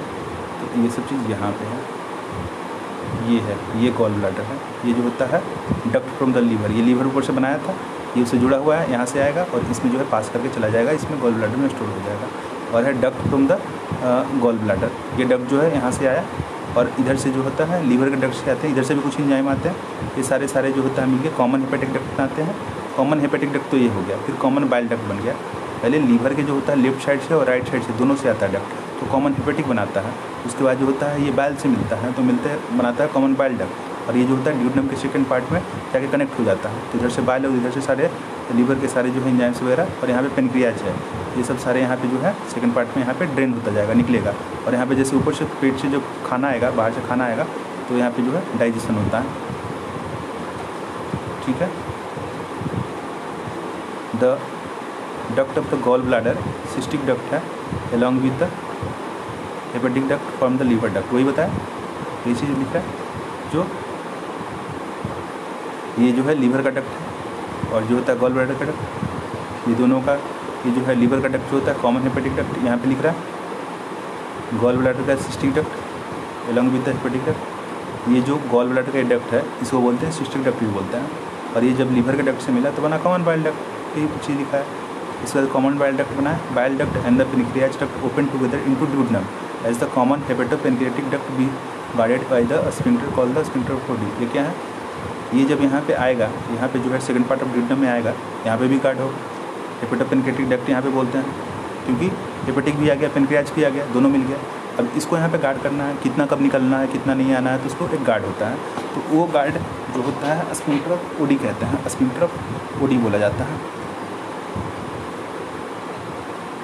तो स्फिंक्टर ऑफ ओडी जो है ये हो गया। The pancreas is the component both exocrine और इंडोक्राइन जो होता है। मेनली पेनक्रियाज में इंडोक्राइन भी ज़्यादा है, एक्सोक्राइन भी, ये क्या है इंडोक्राइन? जो एक्सोक्राइन का मतलब क्या होता है? एक्सोक्राइन का मतलब होता है जो ग्लैंड जिसका डक्ट होता है, और वो डक्ट जो है हमारे ब्लड स्ट्रीम में डक्ट के थ्रू आके सिक्रेशन आ गया। मान लीजिए ग्लैंड है, ग्लैंड से जो है कि यदि वो डक्ट के थ्रू ब्लड में आ गया तो उसको बोलते हैं एक्सोक्राइन। इंडोक्राइन का कोई डक्ट नहीं होता है, पहली बात, वो डायरेक्टली ब्लड में आके जो ये हो जाता है, तो उसको बोलते हैं इंडोक्राइन। इलोंगेटेड मतलब डक्ट से डिफरेंट है, डक्ट है, डक्ट नहीं है। Elongated organ situated between the limb of the C shape duodenum. ये क्या है? पेनक्रियाज बोल रहा है, पेनक्रियाज ही है ना, पेनक्रियाज ये सी शेप है ना, सॉरी ड्यूडेनम है ना, सी शेप है, वहाँ पे पेनक्रियाज घुसा हुआ है। ये पूरा ये जो है ना पान की पत्ती की तरह दिख रहा है ना, ये घुसा हुआ है। उसके बाद जो होता है C shape duodenum. The exocrine portion secrete an alkali pancreatic juice containing enzyme and the endocrine portion secrete the hormone insulin and juice। तो बोले थे ना एक्सोक्राइन जो पोर्शन होता है वो सीक्रेट करता है पेनक्रेटिक जूस, जो हमारा पेनक्रियाज का जितना जूस है वही बनाएगा। लेकिन इंडोक्राइन का और भी ज़्यादा रोल है। ये सारे जितने हार्मोन्स हैं, जितने इंसुलिन्स हैं, जितने उनका कौन है, ये सब जो है इंडोक्राइन होता है। तो ये टिक मारना है, यहाँ पे टिक मारना है। और ये जो पेनक्रियाटिक जूस कहाँ से आता है, तो इंडोक्राइन पोर्शन से आता है उसके। और जो है कि हो गया ख़त्म। अब डाइजेशन ऑफ फूड करें। द प्रोसेस ऑफ, अच्छा कितना पेज है ये भी हमको देखना है, क्योंकि 1 घंटे से बड़ा लेक्चर होना समझने के लिए थोड़ा दिक्कत हो जाता है, और स्टूडेंट के लिए भी दिक्कत है, समझने के लिए भी दिक्कत है। तो मैं इतना लेंदी नहीं जाना पसंद करूँगा। 261 कितना पेजेज है वो देखना है। 262, 263 मतलब 3 पेजेज है, 4 पेजेज, 5 है, 5 या 6 पेजेज और हैं। तो मोस्ट प्रोबेबली मैं 1 घंटे का लेक्चर ही रखता हूँ। 1 घंटे में मतलब ख़त्म ही हो जाएगा, 15 मिनट में मैं ख़त्म कर दूँगा मैक्सिमम। अब हमारा क्या है, डाइजेशन ऑब्जर्वेशन यही तो बचा हुआ है। उसमें मैं थोड़ा कुछ टिप बताऊँगा, और कुछ कोड वगैरह है जो कि कैसे याद रखें वो भी थोड़ा जानना है। तो वैसे जो मेजर समझने वाला चीज़ था वो ख़त्म हो चुका है। और अब डाइजेशन ऑफ फूड है। The process of digestion is the accomplished by the mechanism and chemical process होता है। The buccal cavity perform the 2 major function होता है। मास्टिकेशन ऑफ द फूड करता है and the facilitation of the swallowing. Buccal cavity ये मुंह का जो होता है, इसका काम क्या होता है, मास्टिकेशन करना, उसके बाद गल जाना, एक गिटक जाना, मतलब स्वेलिंग कर जाना। टीथ और टंग जो होता है with help of the saliva masticate mix of the food thoroughly, मतलब सिलाइवा क्या कर रहा है, टीथ क्या कर रहा है, तो मास्टिकेशन मिक्स करने में हेल्प कर रहा है। Mucus in the saliva help the lubricant और adherent the masticated particular in the bolus, मतलब उसमें म्यूकस लग गया तो एक बोलस बन गया, बोलस के जैसा निवाला जो बन गया। The bolus then cover by the ये कॉन्वे टू द लैरिंग्स में, फेरिंग्स में चला गया। फेरिंग्स बताए थे जहाँ पे हवा था और खाना था, देन वो वहाँ से एसोफेगस में चला जाएगा। उसके बाद आप गल उसको डिग्लूटिनेशन कर लेंगे, स्वेलिंग कर लेंगे। The bolus further pass down through the oesophagus by successive wave of the muscular contraction called the peristalsis. Diagram नहीं दिख रहा तो मैं बना के दिखाता हूँ क्या होता क्या है। यहाँ पे थोड़ा सा समझने की चीज़ें यदि इंटरेस्टिंग चीज़ें तो हैं ही। ये पेरिस्टाल्सिस का भी ना एक अच्छा सा मैकेनिज्म होता है। जैसे होता ये है कि जो यदि ओसोफेगस देखा जाए, ये ओसोफेगस का यदि पोर्शन हम मान रहे हैं और ये फेरिंग्स में जो है यहाँ पे हमारा बोलस बन के आ गया है, तो ये बोलस जो होता है यहाँ पे हमारे ओसोफेगस में डालते हैं, ये आ गया।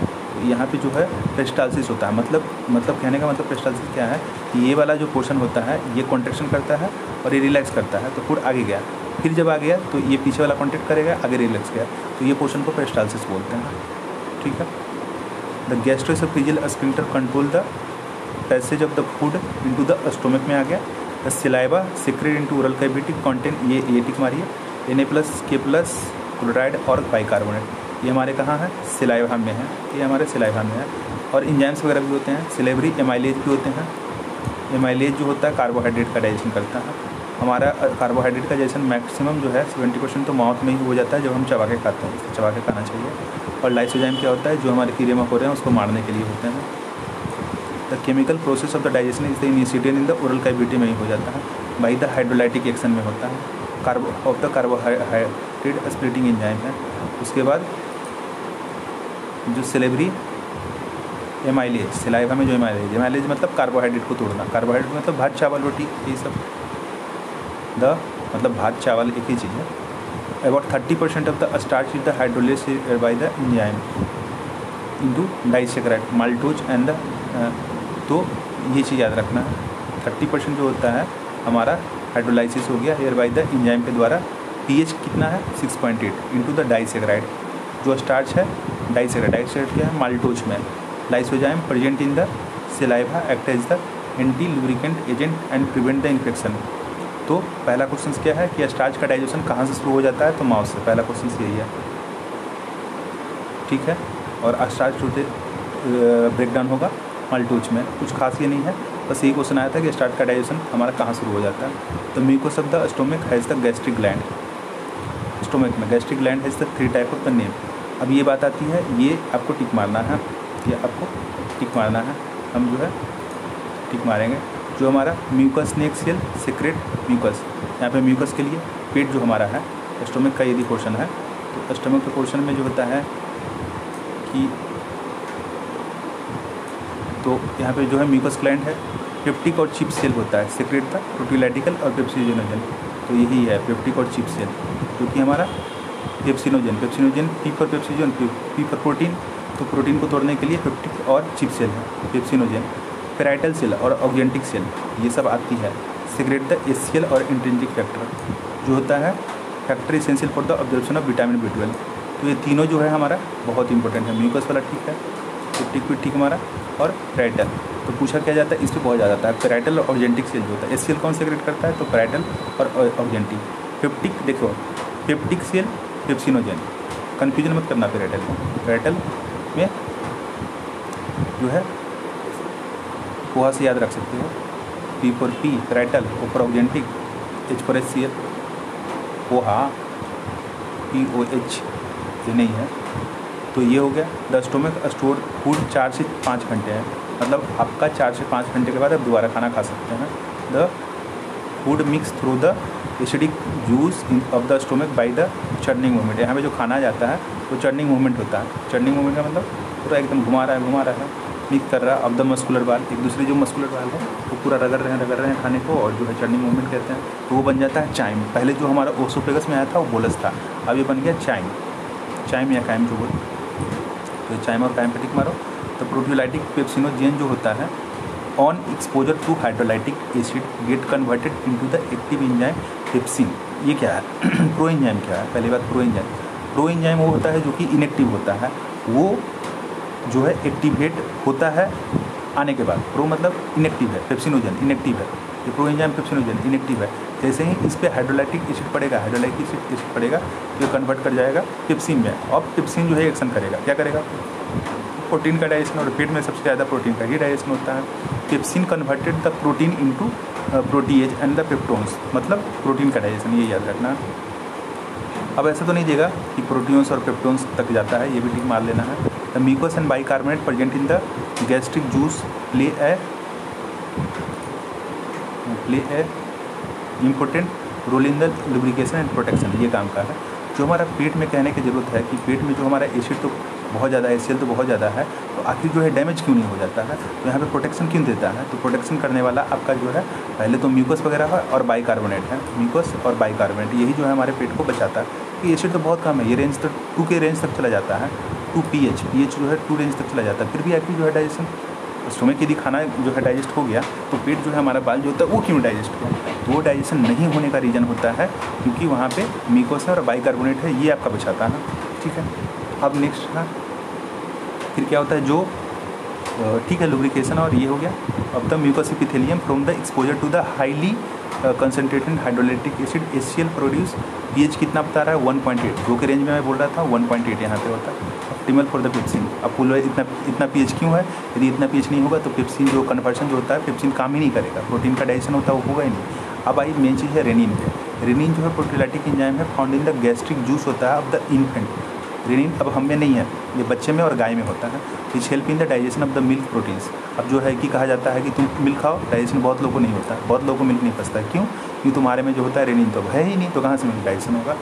A small amount of the lipase at the also secreted by the gastric gland. ठीक है, यहाँ पे अब ये जो लाइपेज है, लाइपेज फैट का डाइजेशन करता है, तो पेट में से फैट के लिए नहीं, पेट का मतलब स्टोमक का मतलब समझिए तो मैक्सिमम जो है हमारा प्रोटीन का ही डाइजेशन होता है, लेकिन यहाँ पे थोड़ा माना लाइपेज भी होता है। ठीक है, लाइपेज को भी ठीक मानना। Various type of the movement are generated by the muscular layer of the small intestine. This movement help in the throughout the mixing of the food with the various secretion in the intestine and liberate the thereby the facilitate the digestion. अब यहाँ पे क्या लिख रहा है कि जो small intestine में चला गया तो पेट का जो स्मॉल इंटेस्टाइन का मूवमेंट है वो भी तो मूव करता रहता है ना, वो भी तो मूव कर रहा है। तो वो जो स्मॉल इंटेस्टाइन यहाँ पे जो बना हुआ है वो भी तो मूव कर रहा है। मूव क्यों कर रहा है, क्योंकि यहाँ पे जो खाना आएगा वो डाइजेस्ट हो जाएगा, डाइजेस्ट होगा, मिक्सिंग होगा तो मिक्सिंग होगा, और वेरियस सेक्रेशन आएगा वो मिक्स करेगा उसके साथ। तो बाइल यहाँ पे क्या क्या आता है, तो बाइल है, पेनक्रेटिक जूस है एंड द इंटेस्टाइनल जूस है, तो ये सब आता है। Are the secretion release in to small intestine.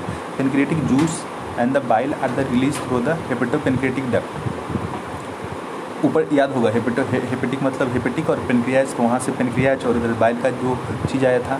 तो pancreatic juice contain the inactive enzyme. अब यहाँ पे काम की चीज़ है, जो पेनक्रियाटिक जूस है यहाँ पे क्या क्या है, तो यहाँ पे ट्रिप्सिनोजेन है, ठीक है, काइमोट्रिप्सिन है, प्रोकार्बोजाइल, पेप्टिडेज है, एमाइलेज है, ये सारे नाम याद रखना है, लाइपेज है, न्यूक्लिएज है। तो पान, पी फॉर पान, ए आम, लीची, टी ट्राई, कर, ची सी फॉर कर ना। देखिए पान, आम,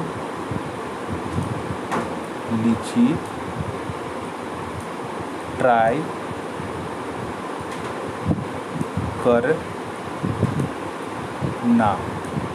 P for procarboxypeptidase, A for amylase, L for lipase, T for trypsinogen, C for chymotrypsinogen, N for nuclease. तो ये जो ट्रिक यदि रहे तो पूछता है एग्जाम में क्वेश्चन आता ही आता है कि जो है पेनक्रियाटिक एंजाइम कौन कौन से, तो फट से पान, आम, लीची, ट्राई करना, ऐसे याद कर लेंगे तो बाकी को डिफ्रेंशिएट, मतलब 4 ऑप्शन देगा, पूछेगा कौन इसमें जो होता है पेनक्रियाटिक है और कौन नहीं है। तो आई थिंक में बहुत इजी वे में यदि ये चीज़ हमको याद रहता है तो हम बता पाएंगे।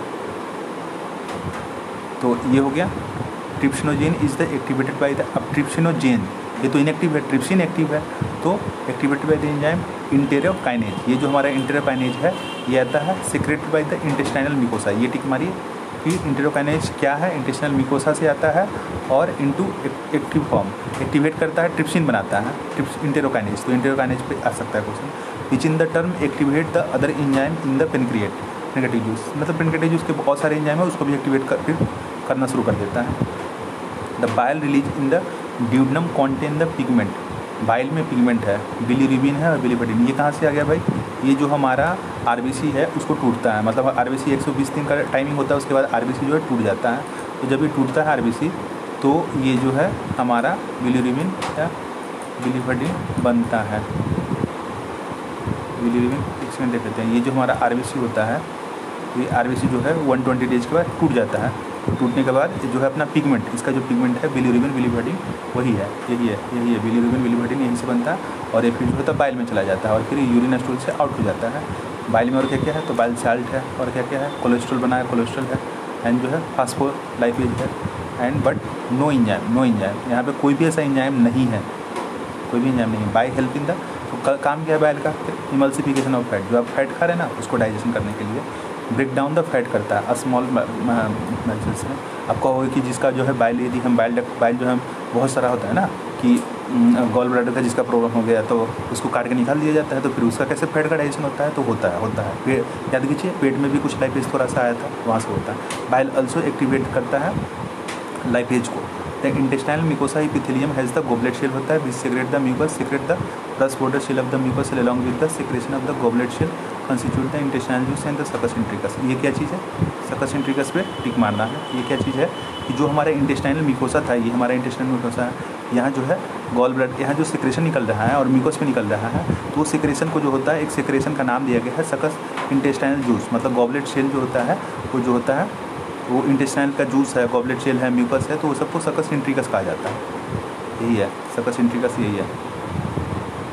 तो ये आपका सकस इंट्रिकस कहते हैं इसको, यहाँ पे टिक मारिए। The juice contain the variety of the enzyme like the, इसमें क्या क्या है, डाइसेक्राइड है, माल्टेज है, डाइपेप्टिडेज है, लाइपेज है, न्यूक्लियोटाइड, ये सब होता है। The mucus along with the bicarbonate from the pancreatic pancreas protect the intestinal mucosa from the acid as well as the provide the alkali medium pH 7.8। अब ये क्या मतलब कि यहाँ पे बाइकार्बोनेट जो है जो पेनक्रियाज से आया है, बाइकार्बोनेट पेनक्रियाज से आया है, क्योंकि जो खाना हमारा एसिड से आया था, पेट से आया था, स्टोमक से आया था, तो 1.8 एसिड लेके आया था, तो यदि वो इंटेस्टाइन में जाता है और इंटेस्टाइन हमारा अल्कली है तो और उधर से एसिड आ रहा है तो जो है प्रॉब्लम हो जाएगा। तो यहाँ पे पेनक्रियाज क्या करता है, यहाँ पेनक्रियाज जो होता है, ये पेनक्रियाज जो है ये वो अपना अल्कली दे देता है, मतलब बाइकार्बोनेट देता है, उधर से बाइकार्बोनेट आ जाता है तो वो प्रोटेक्शन कर देता है। For the enzymatic activity submucosal gland Brunner gland also help in this, यहाँ पे टिक मारिए।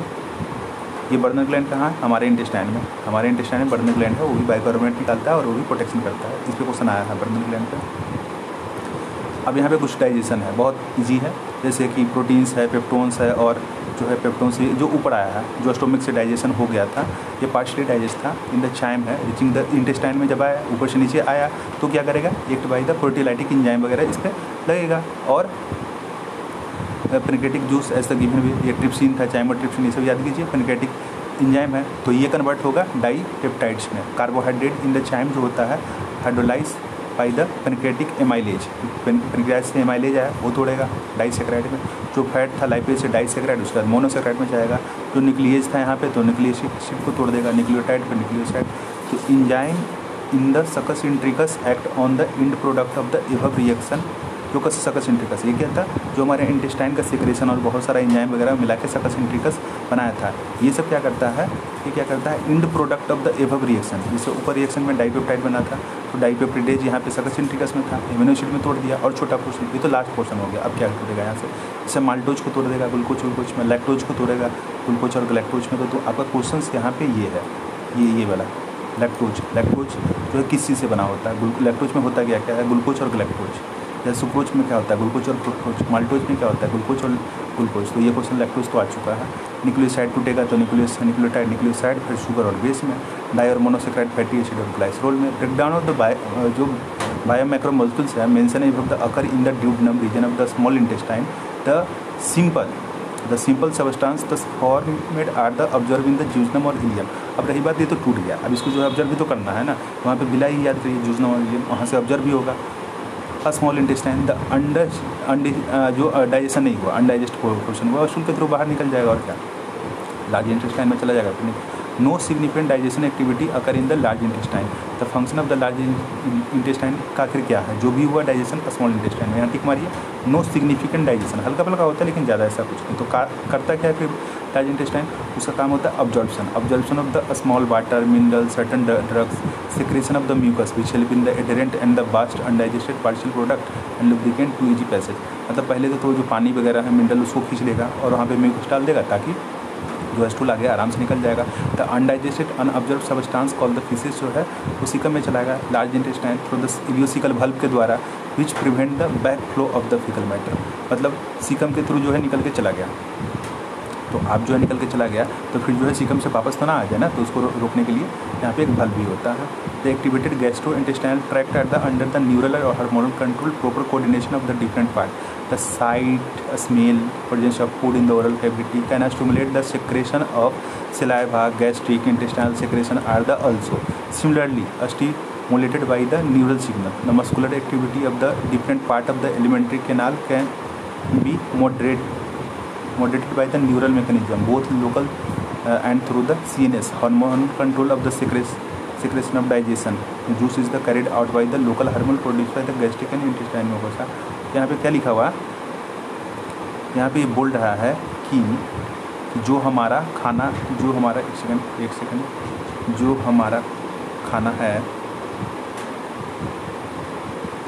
एक सेकंड,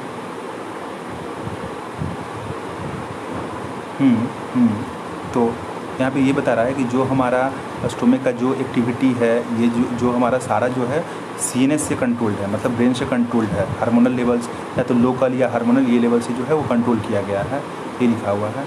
डिटेल उसके बारे में कुछ ऐसा नहीं है। उसके बाद है कैलोरीफिक वैल्यू दिया गया है, calorific value of the protein, carbohydrate and the fat जो होता है। Box item not the equation. The energy requirement of the animal and the energy content of the food are the express in the term of the measure of the heat energy, leakage of the heat in ultimate form of the energy, thus often measured to the calorie or the joule, which is the amount of the heat energy required to raise the temperature of the 1 gram of the butter by 1 degree C। ये tick मारिए कि जो हमारा जो calorie और joule है क्या, amount of heat energy required to raise the temperature of 1 gram of water by 1 degree C, इसे कहते हैं। Since the value of the tiny amount of the energy physiological amount use the kilogram kilo this is the amount of energy required to raise the temperature of 1 kg। ठीक है, बस ये जो Celsius कैलोग्राम और joule का जो definition है वो 1 ग्राम पानी का 1 डिग्री से बढ़ाने के लिए जो टेम्परेचर लगता है वही है। फिर nutritional test refer to the calorie joule, this the actual amount of the energy combination of the 1 gram of food is the physiological value of the food gross calorie required the carbohydrate protein और fat है इतना। हाँ, काम की चीज़ यहाँ पे आया ना, ये है आपका क्वेश्चंस। जो हमारा यदि 1 ग्राम जो है food, 1 gram food of the physiological value, gross calorie value of carbohydrate protein और फैट कितना है। यदि 1 ग्राम जो है यदि डाइजेस्ट होता है तो कार्बोहाइड्रेट देगा 4.1, ये टिक मारना है। प्रोटीन देगा 5.6 और 9 देगा फैट, ये पूछा जाता है। Whereas the physiological value 4, 4, 4 and 9, मतलब whereas the physiological value are the 4 kilo 4, 4 और 9 होता है। मतलब रफली एक चीज़ देखा जाए कि क्या कह रहा है, कार्बोहाइड्रेट और प्रोटीन का 4 है, 4 किलो कैलोरी आ रहा है पर ग्राम, और फैट का 9 आ रहा है, मतलब फैट का डबल है। इतना याद रखने से हो जाएगा। ऑब्जर्वेशन ऑफ द डाइजेस्टर, अब जो है हम जो खा लिए उसका ऑब्जर्वेशन करना है। Observation is the process by which the end product of the digestion pass through the intestinal mucosa into the blood और लिम्फ। जो हम खा लिए, खाने के बाद वो कहाँ चला जाएगा, जो डाइजेशन होकर ब्लड या लिम्फ में जाएगा। जैसे खाना स्टोमक से चला गया या इंटेस्टाइन से चला गया, वो सारा ब्लड में जाएगा। It carried out by the passive और एक्टिव और फैसिलिटेड ट्रांसपोर्ट मैकेनिज्म होता है। A small amount of the monosaccharide like the glucose, amino acid and the sub electrolyte like the chloride ion generally observe by the simple diffusion. ठीक मारिए, ये जो हमारा glucose है, जो छोटा छोटा मोलिक्यूल्स है, मोनोसेक्राइड है, जैसे जो ग्लूकोज है, एमिनो एसिड है और इलेक्ट्रोलाइट्स है, वो कैसे जाता है, सिंपल डिफ्यूजन। क्वेश्चन क्या आया था, एमिनो एसिड का ट्रांसपोर्ट कैसे होता है, सिंपल डिफ्यूजन पूछेगा। इलेक्ट्रोलाइट का सिंपल डिफ्यूजन, ग्लूकोज का simple diffusion. The passage of the simple diffusion क्या है, खुद हाई से लो डिफ्यूज करके चला गया। The passage of this substance into the blood depends upon the concentration gradient. However the some substance like the glucose और amino acid are the absorb with the their help of the carrier proteins भी लगते हैं। The mechanism is the called facilitated diffusion. ठीक मारिए, facilitated diffusion, facilitation हुआ। Facilitation का मतलब एक कैरियर प्रोटीन का रिक्वायरमेंट हुआ, तो यहाँ पे टिक मारना है कैरियर प्रोटीन और फैसिलिटेड डिफ्यूजन। फैसिलिटेड ट्रांसपोर्ट भी होता है, डिफ्यूजन ही होता है। Transport of the water depend upon the osmotic gradient. Osmosis के द्वारा पानी जाता है, खींच लेता है पानी, तो ऐसे भी खींचा जाएगा। एक्टिव ट्रांसपोर्ट अगर अगेंस्ट द कंसंट्रेशन ग्रेडियंट, ये हमारी active transport against the concentration. Passive बिना फ्री का, बिना पैसे का। एक्टिव पैसा लगा के, तो ऑब्वियसली पैसा लगा के तो जो है अगेंस्ट ही काम करना पड़ेगा, तो अगेंस्ट कंसंट्रेशन ग्रेडियंट डिपेंड होगा। Various nutrition like the amino acid, monosaccharide और ग्लूकोज जो होता है liquid like Na+ absorb in the blood by this mechanism. ठीक है। Fatty acid and the glycerol being the insoluble and cannot be observe into the blood, तो ये टिक मार लीजिए। फैट और ग्लाइस्ट्रोल की इसका ऑब्जर्वेशन नहीं होता है ब्लड में। They are the first incorporated into a small droplets called the micelles. ये टिक मारिए, माइकल्स इसका बनता है। ये क्या होता है, ये क्या होता है, ये मैं बता रहा हूँ। ये क्या होता है, ये मैं बता रहा हूँ। ये होता ये है कि यदि हमारा ब्लड वेसल्स है या लिम्फ वगैरह होता है, तो यहाँ पे मान लीजिए हमारा फैट्स वगैरह जो यहाँ पे फैट्स पार्टिकल है, तो ये क्या होता है, छोटे छोटे फैट्स पार्टिकल मिलके पहले क्या होता है, एक माइसेस बना लेते हैं, एक माइसेस का फॉर्मेशन करते हैं। ये छोटे छोटे ये मिलके माइसेस बना लेते हैं। उसके बाद माइसेस होता है आराम से ब्लड वेसल में घुस जाएगा, तो यही होता है। यहाँ बोल रहा है माइसेस के बारे में बोल रहा है। माइसेस पे टिक मारिए। Which move into the intestinal mucosa, ये इंटेस्टाइनल के म्यूकोसा के अंदर फैले गया। They are the reform into very small portion coated fat globules called the chylomicron which are the transported into the lymph vessel. मतलब मैं जो ये दिखा रहा था लिम्फ वेसल, तो लिम्फ वेसल ऑब्वियसली कहाँ पे है, इंटेस्टाइनल म्यूकोसा में ही है। तो ये पूरा इंटेस्टाइनल म्यूकोसा यदि है, पहले वो वहाँ पे एंटर करता है, उसके बाद जो होता है वो कोटिंग किया जाता है फैट के द्वारा। उसके बाद जब अंदर घुसने के बाद इसको एक कोट किया जाता है। वो कोट होने के बाद जो है वो ब्लड वेसल में अंदर घुस जाता है, या लिम्फ या वेसल्स में लैक्टेट्स वगैरह में जो है अंदर आके घुस जाएगा। These lymph vessels ultimately release the observe substance into blood stream. उसका जो लिम्फ से जो है जाएगा तो ब्लड में ही लास्टली जाना है। Absorption of the substance take place in the different part of the alimentary canal, like the mouth में भी होता है, स्टोमक में भी होता है, स्मॉल इंटेस्टाइन में, लार्ज इंटेस्टाइन में। हाउएवर द मैक्सिमम ऑब्जर्वेशन, ये टिक मारना है, maximum absorption take occur in the small intestine में ही होता है। अब यहाँ पे एक समरी दिया गया है, वो हम देखते हैं क्या समरी है। ये चार्ट दिया गया, जैसे माउथ में क्या है, सर्टेन कोई ड्रग हुआ, कॉन्टेक्ट कमिंग द कॉन्टेक्ट होता है with the mucosa of the mouth है, lower side of the tongue है, are the absorb in the blood. जैसे कुछ ड्रग जो होते हैं, जो हार्ट वगैरह के जो होता है, ट्राइग्लिसराइड वगैरह जो होता है, वो दिया जाता है, बोला जाता है माउथ जो होता है माउथ के नीचे रखिए, तो टंग के नीचे उसको रख देते हैं, वहाँ से वहाँ खुद ऑब्जर्व हो जाता है। तो वो हो गया। उसके बाद होता है स्टोमक, ऑब्जर्वेशन ऑफ पानी हो गया, शुगर चीनी हो गया, दारू हो गया, अल्कोहल तो बहुत ज़्यादा टेक पैलेस हो जाता है स्टोमक में। स्मॉल इंटेस्टाइन में principal organ absorption of the nutrients, the digestion of the complete here the final product of the digestion such as the osmole test है तो आखिर सबसे ज़्यादा मैक्सिमम यहीं पे होता है, ग्लूकोज का, फ्रुक्टोज का, fatty acid, glycerol, amino acid, यही होता है सबसे ज़्यादा ग्लूकोसा, और वो ब्लड में चला जाएगा। लार्ज इंटेस्टाइन में क्या होता है? पानी मीन द स्ट्रक, मतलब मैक्सिमम यहाँ पे स्टोमक में कुछ पोर्शन, कुछ चीज़, यहाँ पे माउथ में ड्रग्स वगैरह, और लास्ट में पानी। The absorption substance finally reach करता है tissue which ultimately them on their activity their activities the portion is the called assimilate, मतलब उसको यूज किया जाएगा। और क्या the digestive waste solidified coherent faeces into the rectum instead the neural effects causing urge to desire for this the removal the urge of the faeces outside through the anal opening, defecation हो गया, voluntary process and carry out the mass peristaltic movement होता है, आप पट्टी करके निकाल देते हैं। Disorder of the digestive system क्या है? थोड़ा मना पढ़ना है, 2-4 लाइन और है। The inflammation of the intestinal tract पूरा जो होता है, इन्फ्लामेशन क्या होता है बताइए? इन्फ्लामेशन क्या होता है? ये होता है, अब देखो हाथ पे कहीं फूल जाता है ना, सूज गया, फूल गया, सूजना, इन्फ्लामेशन का हिंदी होता है सूजना, इन्फ्लाम कर गया, सूज गया, तो इन्फ्लामेशन करता है। तो कहीं ना कहीं इन्फेक्शन होता है, पहले बैक्टीरिया वायरस वहाँ पे इन्फेक्शन जाता है, या जो होता है इन्फेक्शन कर रहा है, इन्फ्लामेशन हो जाता है फिर वहाँ पे, या कट जाता है आपका, तो वहाँ पे इन्फ्लामेशन हो जाता है।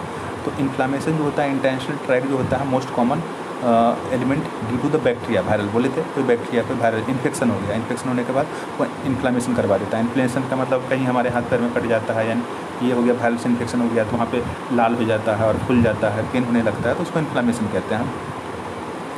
तो the infection are the also cause by the parasite of the intestine. Tapeworm भी कर सकता है, राउंड बर्म भी कर सकता है, थ्रेड बर्म भी कर सकता है, हुक बर्म, पिन बर्म करता है। जॉन्डिस क्या? तो जॉन्डिस जो होता है लीवर अफेक्टेड है ऑब्वियसली 100%, जो है स्किन, तो लीवर इज द अफेक्टेड है। जॉन्डिस में होता है कि जैसे हमको बाहर दिखता है ना, वाइट हो गया, स्किन आई टर्न येलो हो जाता है, due to deposition of the pigment होता है। क्यों? क्योंकि जो होता है, जो हमारा एक तरह से जो बिलिरुबिन बिलिवर्टिबिन इतना ज़्यादा बन रहा है, इतना ज़्यादा ये हो रहा है ना, या तो जो है कि जॉन्डिस टूट भी ज़्यादा रहा है, या तो जो आरबीसी टूट रहा है वहीं से बनता है ना बिलिरुबिन बिलिवर्टिबिन, उससे फिर बाइल पिगमेंट बनता था, याद कीजिए। तो वो जो होता है पूरे बॉडी में जाके जो निकलना चाहिए था स्टूल यूरिन से निकल नहीं रहा है, क्योंकि ब्लॉकेज कहीं हो गया। ब्लॉकेज भी हो सकता है, ट्रांसपोर्ट का बहुत सारा प्रॉब्लम हो सकता है, ब्लॉकेज हो गया या ज़्यादा टूट रहा है आरबीसी, वो सब क्या हो गया, पूरे बॉडी में फैलना शुरू कर जाता है, और फैलने लगता है, उसका कलर येलो होता है। स्टूल का कलर येलो है, क्यों है? बिलिवर्टिन के कारण, बिलिरुबिन बिलिवर्टिन, तो यूरिन का कलर इसी कारण वो पूरे जो है फेजेस में आके जो है डिपोजिट होने लगता है, स्किन वगैरह में आई है। वोमिटिंग क्या है?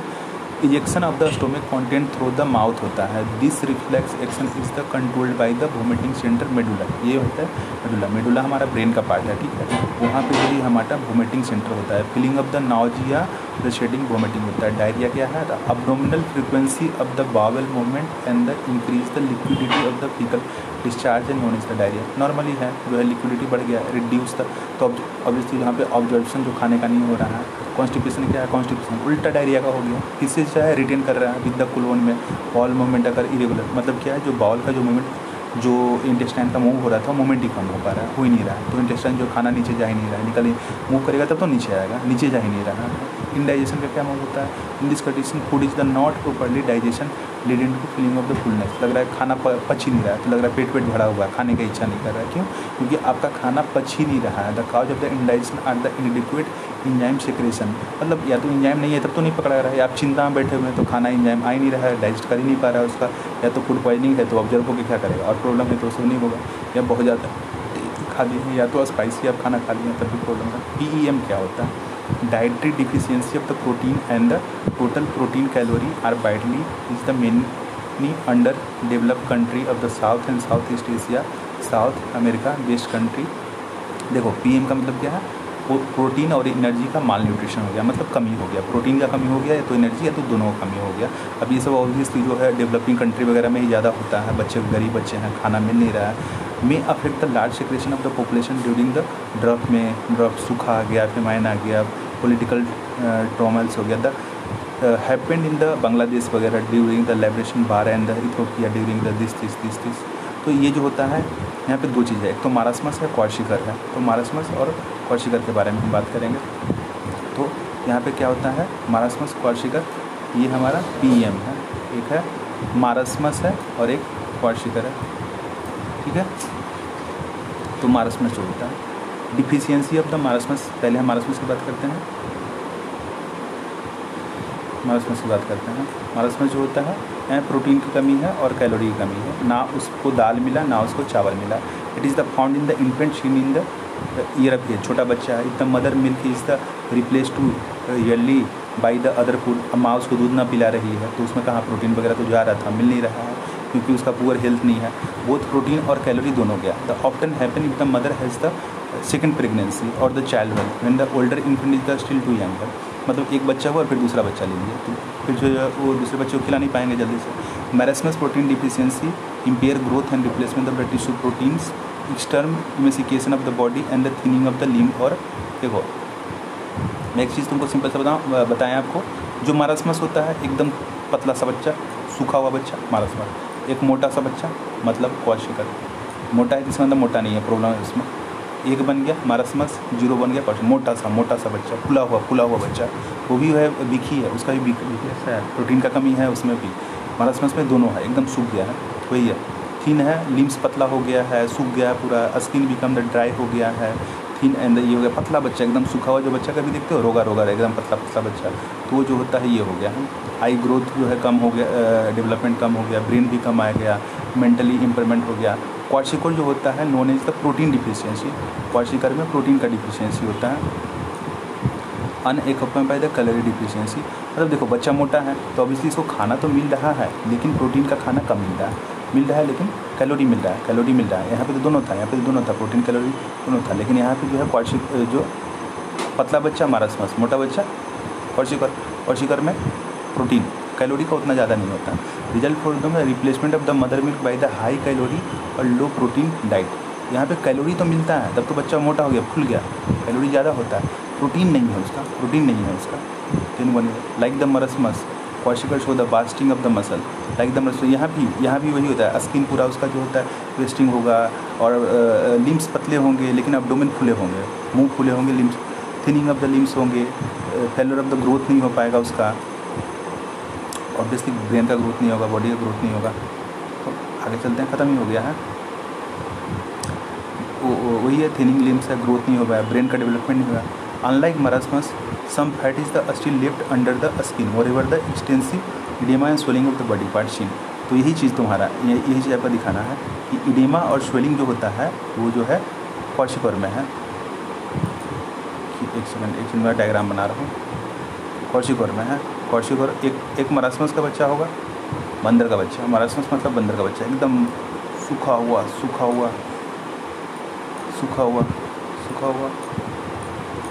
अब ये जो है मारास्मस है, बंदर का बच्चा सूखा हुआ।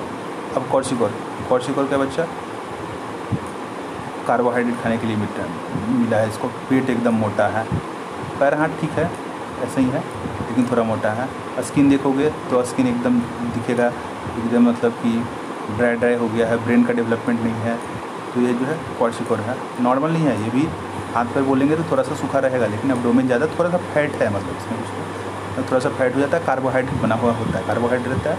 मतलब यहाँ पे कार्बोहाइड्रेट प्रोटीन दोनों, यहाँ पे कार्बोहाइड्रेट है, प्रोटीन की कमी है। यहाँ पे बच्चा एकदम सूखा हुआ रहेगा, यहाँ पे थोड़ा सा पेट मोटा रहेगा, थोड़ा सा हेल्दी रहेगा, समझ लेना क्वाशिकर है। तो यहाँ पे देखिए लगभग मैं ये चैप्टर को ख़त्म कर चुका हूँ और फिर अगले चैप्टर के साथ फिर से मिलेंगे। पूरा 1 घंटा 18 मिनट सुनने के लिए थैंक यू। और आई थिंक अब तो समरी है, समरी में ऐसा कुछ नहीं है, छोड़ देने का ज़रूरत है, कुछ पढ़ने की ज़रूरत नहीं है। चलते हैं, थैंक यू।